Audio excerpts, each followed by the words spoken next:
Hello, friends, and welcome back again to my YouTube channel Study with Ela।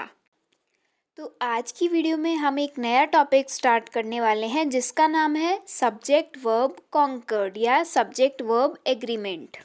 तो हम सभी जानते हैं कि सब्जेक्ट और वर्ब क्या होता है। सब्जेक्ट यानी जो हमारी सेंटेंस का मेन पर्सन होता है, यानी जिसके बारे में बात हो रही है, और वर्ब यानी जो एक्शन या जो काम वो कर रहा है, तो उसको हम सब्जेक्ट और वर्ब बोलते हैं। अब सब्जेक्ट वर्ब कॉन्कर्ड या फिर सब्जेक्ट वर्ब एग्रीमेंट क्या होता है?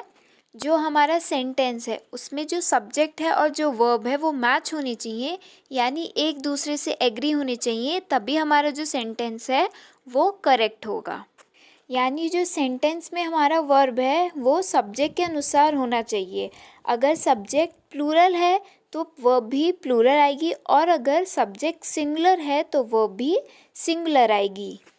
तो आज की वीडियो में मैं आपको ऐसे ही कुछ रूल्स बताऊंगी और साथ ही उनके एग्जांपल्स भी बताऊंगी, जिससे आपको ये टॉपिक सब्जेक्ट वर्ब कॉन्कर्ड पूरा अच्छे से क्लियर हो जाए। तो सबसे पहले मैं आपको बताती हूँ कि सिंगुलर और प्लूरल वर्ब्स क्या होते हैं। जैसे सिंगुलर की स्पेलिंग में हम जो फर्स्ट अल्फ़ाबेट होता है वो है एस, ये चीज़ हमें याद रखनी है। और जिस वर्ब के अंत में एस या फिर ई एस होता है तो वो सिंगुलर वर्ब होता है। जैसे इज़, वॉज, हैज़, तो इनके लास्ट में क्या है? एस लगा हुआ है, तो ये क्या है? Singular verbs. और सेकंड है कि जिस वर्ब के लास्ट में एस या ई एस नहीं होता वो प्लूरल वर्ब्स होते हैं। जैसे आर, वर, हैव, तो इनके एंड में एस या ई एस नहीं लगा हुआ है, तो ये प्लूरल वर्ब्स हैं। और एक चीज़ जो हमें ध्यान रखनी है कि अगर हमारा सब्जेक्ट सिंगुलर है तो वर्ब भी सिंगुलर ही आएगी, और अगर हमारा सब्जेक्ट प्लूरल है तो वर्ब भी प्लूरल ही आएगी। तो अब मैं आपको इनके कुछ एग्जांपल्स बताऊंगी, उससे आपको ये चीज़ बहुत अच्छे से क्लियर हो जाएगी। जैसे teacher teaches in the class, तो इस सेंटेंस में जो हमारा सब्जेक्ट है यानी टीचर वो सिंगुलर है, और इसके साथ जो वर्ब यूज़ हुई है यानी टीचेस वो भी सिंगुलर ही है। मोहन रीड्स द बुक, तो इस सेंटेंस में भी जो हमारा सब्जेक्ट है यानी मोहन वो सिंगुलर है, और वो क्या काम कर रहा है? वो बुक पढ़ रहा है। तो जो हमारा वर्ब है यानी रीड्स वो भी सिंगुलर ही है।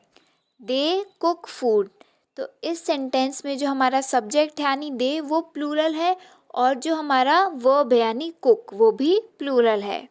तो हमें एक मेन रूल क्या याद रखना है कि अगर हमारा सब्जेक्ट सिंगुलर है तो वर्ब भी सिंगुलर ही आएगी, और अगर हमारा सब्जेक्ट प्लूरल है तो वर्ब भी प्लूरल ही आएगी। तो अब मैं आपको इसके कुछ और रूल्स बताने वाली हूँ, जिससे आपको ये टॉपिक बहुत अच्छे से क्लियर हो जाएगा। तो रूल नंबर 1 है, जब दो या दो से ज़्यादा अलग अलग नाउन्स के बीच में एंड होता है तो प्लूरल वर्ब का यूज़ करते हैं। जैसे प्रिया एंड सीमा आर प्लेइंग, तो ये दोनों अलग अलग हैं, एंड से जुड़ गए तो ये प्लूरल बन गए, इसलिए हमने इसमें प्लूरल वर्ब आर का यूज़ किया है। Babita, Gita and Sita were dancing, तो इसमें भी ये तीनों अलग अलग हैं, एंड से जुड़ गए तो ये प्लूरल बन गए, इसलिए हमने इसमें वर का यूज़ किया है। नेक्स्ट इज, जब दो प्रोनाउंस के बीच में या फिर एक नाउन या प्रोनाउन के बीच में एंड होता है तब भी हम वहाँ पर प्लूरल वर्ब का यूज़ करते हैं। जैसे ही एंड आई आर प्लेइंग, तो इस सेंटेंस में ये दो नाउन है, एंड से जुड़कर ये प्लूरल बन गए हैं, इसलिए हमने इसमें प्लूरल वर्ब आर का यूज़ किया है। Mala and he live in this house, तो इस सेंटेंस में भी दो नाउन है, एंड से जुड़कर प्लूरल बन गए हैं, इसलिए हमने इसमें लिव का यूज़ किया है। अगर सेंटेंस में दो नाउन है और उनके बीच में एंड हो, तो फर्स्ट इज एंड से पहले जो नाउन है उसमें कोई आर्टिकल हो तो हम कौन सा वर्ब यूज़ करेंगे, लेकिन एंड के तुरंत बाद वाले नाउन में कोई आर्टिकल नहीं हो तो हम कौन सा वर्ब यूज़ करेंगे।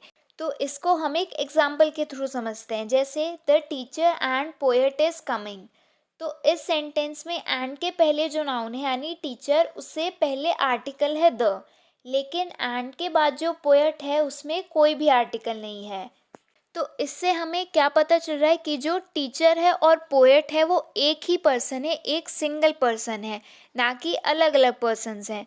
तो इसलिए हमने इसमें सिंगुलर वर्ब का यूज़ किया है। लेकिन अगर हमारा एग्जाम्पल ऐसे होता the teacher and the poet, तो इस सेंटेंस में एंड के बाद भी आर्टिकल दिया गया है, तो इससे हमें क्या पता चल रहा है कि यहाँ पर दो पर्सन्स की बात की गई है, यानी the teacher and the poet. तो इसलिए हम यहाँ पर प्लूरल वर्ब का यूज़ करेंगे। तो हमारा सेंटेंस क्या बन जाएगा, the teacher and the poet are coming.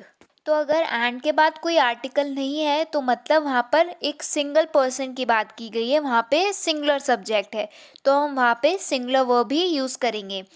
लेकिन अगर एंड के बाद कोई आर्टिकल है जैसे the poet and the teacher, यानी वहाँ पर एक से ज़्यादा सब्जेक्ट यानी प्लूरल सब्जेक्ट है, तो वहाँ पर हम कौन सा वर्ब यूज़ करेंगे, प्लूरल वर्ब का यूज़ करेंगे। तो अब मैं आपको एग्जाम्पल दूंगी, आपके लिए होमवर्क है, आप मुझे कमेंट करके बताएंगे कि इसमें कौन सी वर्ब यूज़ होगी।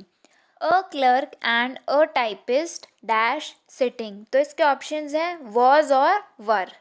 नेक्स्ट इज अगर सेंटेंस में ईदर और, neither nor, both and, not only but also ये यूज़ हुए, यानी एक सिंगुलर है और दूसरा प्लूरल है, तो हम कौन सी वर्ब यूज़ करेंगे। जैसे ईदर और, तो इसमें एक सिंगुलर है एक प्लूरल है, तो इसमें जो और है उसके जो तुरंत बाद वाला सब्जेक्ट है उसके अकॉर्डिंग वर्ब आएगी। तो इसको एक एग्जाम्पल के थ्रू समझते हैं। ईदर अमित और his friends dash broken this class, तो इस सेंटेंस में और के बाद जो सब्जेक्ट यानी फ्रेंड्स वो क्या है, प्लूरल, तो जो हमारी वर्ब होगी वो भी क्या होगी, प्लूरल। तो यहाँ पे क्या सेंटेंस बनेगा, ईदर अमित और his friends have broken this glass. अब अगर हम इस सेंटेंस को उल्टा कर दें, ईदर हिज फ्रेंड्स और Amit dash broken this glass, तो अब और के बाद जो सब्जेक्ट है यानी अमित वो क्या है, सिंगुलर, तो यहाँ पे वर्ब कौन सी यूज़ होगी, सिंगुलर। तो हमारा सेंटेंस क्या बनेगा, ईदर हिज फ्रेंड्स और Amit has broken this glass. Neither the students nor the teacher dash sleeping in the class, तो इस सेंटेंस में भी जो नॉर है उसके जो तुरंत बाद वाला सब्जेक्ट है उसके अकॉर्डिंग वर्ब आएगी। तो इसकी जो नॉर के तुरंत बाद वाला सब्जेक्ट यानी टीचर वो क्या है, सिंगुलर, तो इसकी जो वर्ब होगी वो भी सिंगुलर ही आएगी। तो हमारा सेंटेंस क्या बनेगा, neither the students nor the teacher was sleeping in the class. अब अगर हम इस सेंटेंस को उल्टा कर दें, neither the teacher nor the students dash sleeping in the class, तो अब नॉर के बाद जो सब्जेक्ट है यानी स्टूडेंट्स वो क्या है, प्लूरल, तो हमारी वर्ब क्या आ जाएगी, प्लूरल। तो हमारा सेंटेंस क्या बनेगा, neither the teacher nor the students were sleeping in the class. अब नेक्स्ट सेंटेंस का आंसर आप मुझे कमेंट करके बताएंगे कि इसमें कौन सी वर्ब यूज़ होगी। Neither my father nor my brothers dash gone to Jaipur, तो इसके ऑप्शंस है हैज़ और हैव। और अगर इस सेंटेंस को उल्टा कर दें यानी neither my brothers nor my father dash gone to Jaipur, इसका क्या आंसर होगा वो भी आप मुझे कमेंट करके बताएंगे।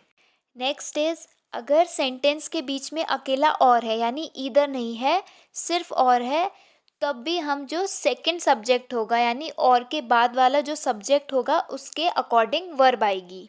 तो इसका एक एग्जांपल देखते हैं, द टीचर और the students were making a noise, तो इसमें और के बाद जो सब्जेक्ट है यानी स्टूडेंट्स वो क्या है, प्लूरल, तो इसलिए हमने इसमें वर का यूज़ किया है। अब अगर हम इस सेंटेंस को पलट दें, द स्टूडेंट्स और the teacher was making a noise, तो इस सेंटेंस में और के बाद जो सब्जेक्ट है यानी टीचर वो क्या है, सिंगुलर सब्जेक्ट, तो इसलिए हमने इसमें सिंगुलर वर्ब का यूज़ किया है यानी वॉज का। नेक्स्ट इज अगर सेंटेंस में as well as, besides, with, together with या फिर अलॉन्ग विद ये वर्ड्स दिए गए हैं, तो इन वर्ड्स के ठीक पहले जो दिए गए वर्ड्स हैं उनके अकॉर्डिंग वर्ब आएगी। जैसे the teacher as well as his 2 sons and 3 daughters was going to the garden, तो इस सेंटेंस में एज वेल एज से ठीक पहले वाला वर्ड कौन सा है, टीचर, और वो क्या है, एक सिंगुलर सब्जेक्ट है, तो इसलिए हमने इस सेंटेंस में एक सिंगुलर वर्ब यानी वॉज का यूज़ किया है। नेक्स्ट इज, अगर कलेक्टिव नाउन यानी समूहवाचक संज्ञा का यूज़ एक समूह यानी ग्रुप के रूप में किया गया है तो हम वहाँ पर कौन सी वर्ब यूज़ करेंगे, तो वहाँ पर हम हमेशा सिंगुलर वर्ब का यूज़ करेंगे। तो कलेक्टिव नाउन कौन सी, जैसे public, food, army, class, team. तो जब इस तरह के समूहवाचक संज्ञा आएंगी तो हम हमेशा कौन सी वर्ब का यूज़ करेंगे, सिंगुलर वर्ब का। तो इसको अब हम एग्जाम्पल के थ्रू समझते हैं। The public has a right to know how the money is spent. तो इस एग्जाम्पल में जो पब्लिक है वो एक कलेक्टिव नाउन यानी समूहवाचक संज्ञा है, तो इसलिए जो हमने इसमें वर्ब यूज़ करी है हैज़, वो एक सिंगुलर वर्ब है। The class is going for a picnic. तो इस सेंटेंस में जो क्लास है वो एक कलेक्टिव नाउन है, तो इसलिए जो हमने इसमें वर्ब यूज़ करी है यानी इज़, वो एक सिंगुलर वर्ब यूज़ करी है। नेक्स्ट इज, अगर हमारा सेंटेंस हियर एंड देयर से स्टार्ट होता है तो हियर एंड देयर सब्जेक्ट्स नहीं होते, ये सिर्फ सब्जेक्ट की तरह काम करते हैं। जैसे देयर वॉज अ थीफ, तो इस सेंटेंस में जो हमारा सब्जेक्ट होगा वो होगा अ थीफ, ना कि देयर। तो जो सब्जेक्ट है वो किसके बाद आएगा, वर्ब के बाद। तो इसको हम एग्जाम्पल के थ्रू समझते हैं। There is a boy in the room. तो इस सेंटेंस में जो हमारा अ बॉय है यानी वो हमारा सब्जेक्ट है, तो अ बॉय क्या है, सिंगुलर सब्जेक्ट है, इसलिए जो हमारी वर्ब है वो भी सिंगुलर आई है, इज़। एक और एग्जांपल देखते हैं। There are 6 books in the bag. तो इस सेंटेंस में जो हमारा सब्जेक्ट है वो है 6 बुक्स, तो ये क्या है, प्लूरल सब्जेक्ट है, तो इसलिए जो हमारी वर्ब आई है आर, वो भी प्लूरल आई है। अब नेक्स्ट एग्जाम्पल आपके लिए होमवर्क है, आप इसको कमेंट करके बताएंगे कि इसमें कौन सी वर्ब आएगी। देयर डैश अ किंग, इसके ऑप्शंस हैं वॉज या वर। तो आज की वीडियो के लिए इतना ही। तो इस टॉपिक में जो आपको मेन रूल याद रखना है, जो सबसे ज़रूरी चीज़ है जो आपको याद रखनी है, वो यही है कि जो हमारा सब्जेक्ट है अगर वो सिंगुलर है तो वर्ब भी सिंगुलर होगी, और अगर हमारा सब्जेक्ट प्लूरल है तो वर्ब भी प्लूरल होगी। तो अगर आपको ये वीडियो पसंद आई है तो वीडियो को लाइक करना, चैनल को सब्सक्राइब करना और हमें कमेंट करके ज़रूर बताएं कि आपको ये वीडियो कैसी लगी। मिलते हैं अपनी नेक्स्ट वीडियो में। Thanks for watching this video.